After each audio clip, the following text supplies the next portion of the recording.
Let it go, let it go. Can't hold it back anymore. Let it go, let it go. It's Friday. Gotta sing for joy on Friday. But also, let it go. This is the final step. That is hot. This is the final step of the conflict resolution Jesus lays out in Matthew 18. So rewind.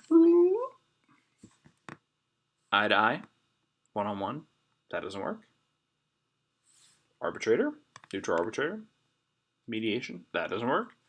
Bring it for the assembly. That doesn't work. Let it go. I think this is the hardest one. If it's gone this long, boy, it's hard to let it go, right? But as they say in Frozen, let it go. Don't hold it back anymore. It's not going to happen. Maybe some things just can't be resolved. God leaves room for that right here.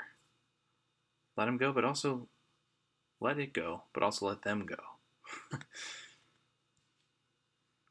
If they're not willing to engage with you, you gotta wait till they are.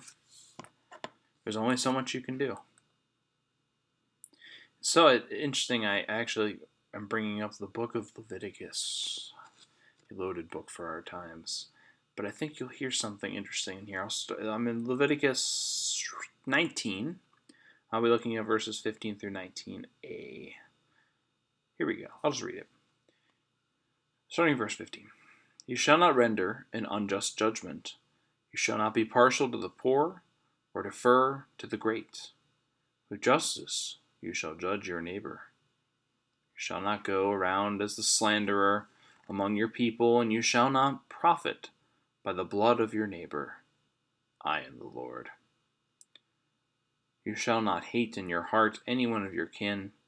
You shall not reprove your neighbor, or you will incur guilt yourself. You shall not take vengeance or bear a grudge against any of your people, but you shall love your neighbor as yourself. I am the Lord. You shall keep my statutes. What Jesus is presenting is not new. It's in the Old Testament too, by the way. Just not as compact or flowy. I guess it's kind of all over the place and scary sounding. Anyway, but look, listen what they're saying in the book of Leviticus. God's very straightforward in Leviticus, and sometimes. Other parts, not as much. Anyway, this part very straightforward, right? As a community, don't render an unjust judgment. That didn't work, right? Don't pick favorites. But, say that it didn't work out, and you're letting it go. Don't be the slanderer. Don't spill blood.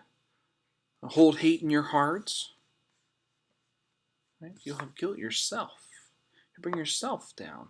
Don't take vengeance or hold a grudge. Right? These are all things that only hurt ourselves. Well, it can hurt others, but especially hurt ourselves. But also God's saying not only will you hurt yourself, possibly someone else, you're going to hurt your community. You're going to hurt God. This I am the Lord, and a dramatic I am the Lord, right? This is God's way of saying, I'm in charge here. You will do this. I am the Lord. It's kind of the mic drop of the Old Testament. I am the Lord. Boom. This is the way it's got to be. If you won't do this, it's going to be a problem. See, I don't know if I've ever had anyone I've hated that much. Maybe.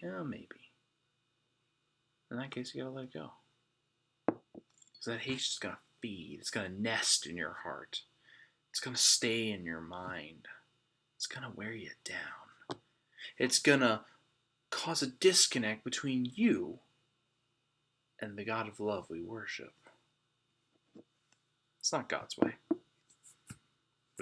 We love and worship a God of grace. Grace doesn't hold grudges. Grace doesn't hate. In God, there's forgiveness and second chances. There's new life. That's the way we're supposed to live. And boy, you might be saying, Pastor, that's really hard. There's someone that we can't reconcile. We're never going to see eye to eye. I hate them. How do you expect me to just let it go? Yeah, it is hard.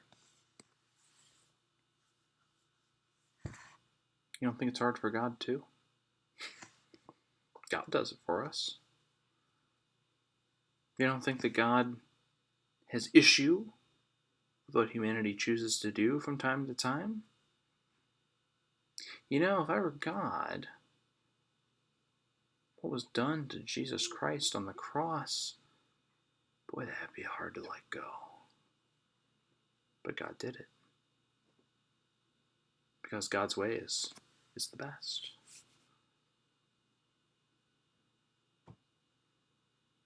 So yeah, it is hard work. Working on our own hearts and minds is always hard work. But it's the work of the Lord. It's what God desires for us and for this world. Commit to that work. I pray for you to do that work. And if you heard from God, God's not really giving you much of an option. I am the Lord. So here we are at the end of the week. 2020. How does this work in 2020, right? Sometimes maybe we just gotta let it go. It's the one I've been waiting for. You tried the message one-on-one. You commented maybe in the friend group. Yeah, maybe you commented for the whole assembly to see. They're not listening. They're not having it. Let it go. They have to do that work on their own heart as well. It's hard for someone to change if they don't want it. Just gotta let it go. You can't live in a way that holds you down because of the anger you're holding on for them. Let it go. It reminds me of one more thing. I know I'm going long, as always, on Friday. It reminds me of the very end of the third Indiana Jones. It's my favorite scene in the whole movie. The Holy Grail's in the canyon. Have I used this in video? I don't know. And the Holy Grail's fallen into the canyon.